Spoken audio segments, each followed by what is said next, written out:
Milkha Singh point, এখানে ভাগ মিল্খা ভাগ সিনেমার শুটিং হয়েছিল। তো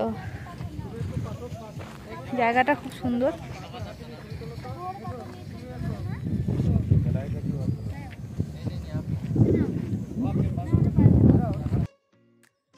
আর এই যে দুই বান্ধবী এখানে পাথর কুড়োচ্ছিল, কতগুলো যে পাথর নিয়ে এসছে, ব্যাগ পুরো ভারী করে দিয়েছে।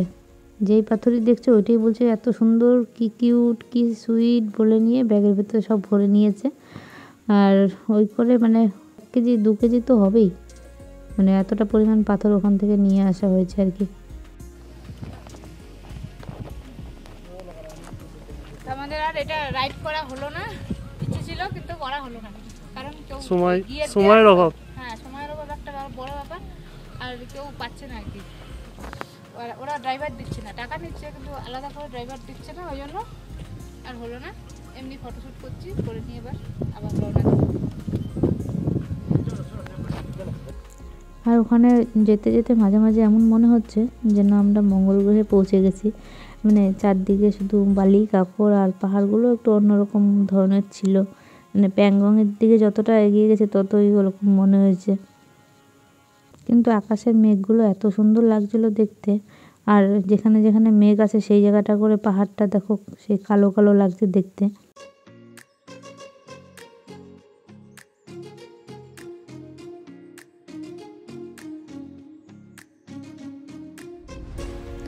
এই দেখো, যেখানে মেঘ আছে ওই জায়গাটা করে মানে ছায়া, আর যেখানে মেঘ নেই ওই জায়গাটা করে রোদ্দুর।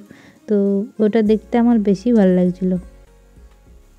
গাড়িতে বসে গান শুনতে শুনতে আর পাহাড়ের এক এক জায়গায় এক এক রকম মনোমুগ্ধকর পরিবেশ দেখতে দেখতে আমরা যাচ্ছিলাম প্যাংগংয়ের দিকে।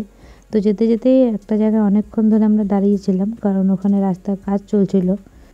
তারপর আমরা একটা জায়গায় দাঁড়িয়েছি, ওখানে একটু বাচ্চাদেরকে খাইয়েছি ওই ম্যাগি, ডিম ভাজা। তো আমরাও একটু করে খেয়েছি। আর জায়গাটা এতটাই সুন্দর ছিল, দুদিকে উঁচু উঁচু পাহাড়, তার নিচে সেই খাবার হোটেলগুলো। জায়গাটাতে মানে এত পরিমাণে হাওয়া দিচ্ছিল, ওখানে দাঁড়িয়ে থাকা যাচ্ছিল না। আর ওখান থেকে তারপরে আমরা প্যাংগংয়ের উদ্দেশ্যে রওনা দিয়েছিলাম। তো আজকে প্যাংগং যেতে যেতে যে রাস্তার দুদিকের নৈসর্গিক দৃশ্য আমরা উপভোগ করেছি, সেটা আজকে তোমরা ভিডিওতে দেখতে পাবে।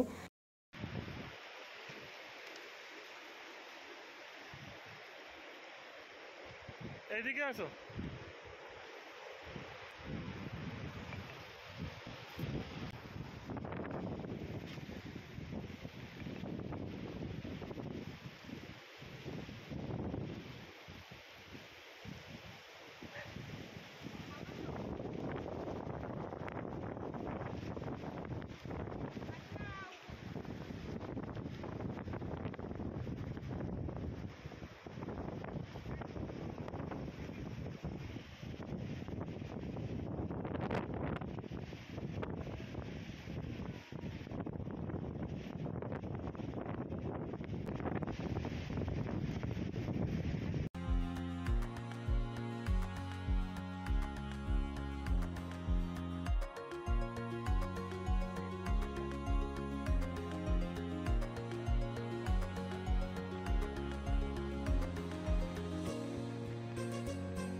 তো প্যাংগং যাওয়ার সময় এই জায়গাটা আমার খুবই ভয় লেগেছিল, মানে এতটাই খাড়া আর এতটাই দুর্গম রাস্তাটা, মানে রাস্তা ঠিকঠাকই ছিল কিন্তু সামনের দিকে বা সাইডে তাকালে পরে এতটা ভয় লাগছিল। তো আমি আর তা অন্যদিকে তাকাচ্ছিলাম না, সোজা একটুখানি করে তাকাচ্ছি না, তো চোখ বন্ধ করে থাকছি। এখানে অতটাও হয়তো বোঝা যাচ্ছে না, কিন্তু আমরা যখন চোখে দেখেছি বা যখন আমরা পাশ দিয়ে গেছি তখন মানে বুঝতে পেরেছি যে রাস্তাটা কতটা ভয়ানক।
চিকেনই তো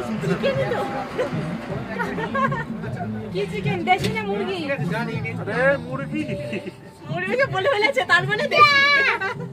তো আমাদের ইচ্ছে ছিল যে প্যাংগংয়ে গিয়ে একটু মানে বনফায়ার মতো করব, কিন্তু যেতে যেতে অনেক রাত হয়ে যাবে বলে আমরা মুরগির মাংসটা তুলে নিয়েছিলাম। আর জুই একটু হেজিটেট করছিল কারণ ও দেশি মুরগিটা খুব একটা পছন্দ করে না।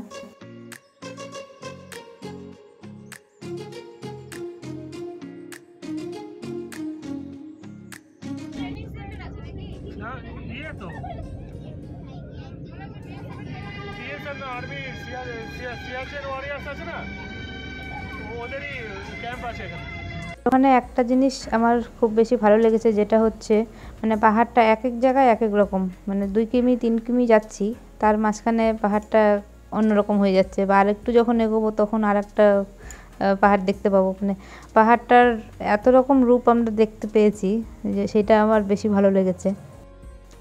তো আমরা ফাইনালি প্যাংগং পৌঁছে গেছিলাম আর টেন্ট ছিল ওখানে আমাদের। তো ঠান্ডা লাগছিল ওখানে নামার পর, মানে অবস্থা সবার খুব খারাপ হয়ে গেছিলো আর প্রচণ্ড রকম কষ্ট হচ্ছিল। কষ্টটা কীরকম যে আমি বিছানা থেকে উঠে একটু বাথরুমে যাব, ওতেই মনে হচ্ছে আমি কত কিছু করে ফেললাম, মানে পুরো হাঁপ উঠছিল। তো কোনো রকমে একটুখানি বাইরে বেরিয়ে আগুনের ধারে বসে তারপর ডিনার করে নিয়ে ঘরে ঢুকে গেছিলাম।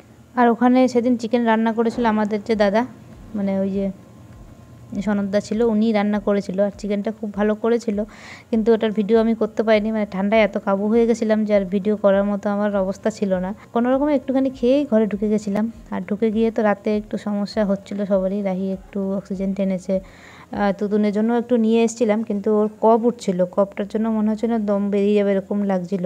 তো ভয় পেয়ে গেছিলাম আর সঙ্গে সঙ্গে অক্সিজেন সিলিন্ডার নিয়েও এসেছিলাম, কিন্তু আর লাগেনি। তো রাতটা মানে প্রচণ্ড টেনশন করেই কেটেছে কি, সবারই ঘুম টুম সেরকম হয়নি, মাথা যন্ত্রণা ছিল, মানে কষ্ট হচ্ছিল। ওই যে বললাম বাথরুমে একটুখানি যাবো যে বা একটু ড্রেস পরবো, ওতেই মনে হচ্ছে যেন কত কষ্ট হচ্ছে, পুরো হাঁপ উঠে যাচ্ছিলো। তো যাই হোক, সব কিছুই এক্সপিরিয়েন্স থাকা ভালো, কারণ ভালো মন্দ দুটো নিয়েই চলতে হয়, আর মন্দটা থাকে বলেই ভালোর মূল্যটা আমরা বুঝতে পারি। তো প্যাংগং লেকের ভিডিও আসছে নেক্সটে। সবাই ভালো থেকো, সুস্থ থেকো, আজকের মতো টাটা।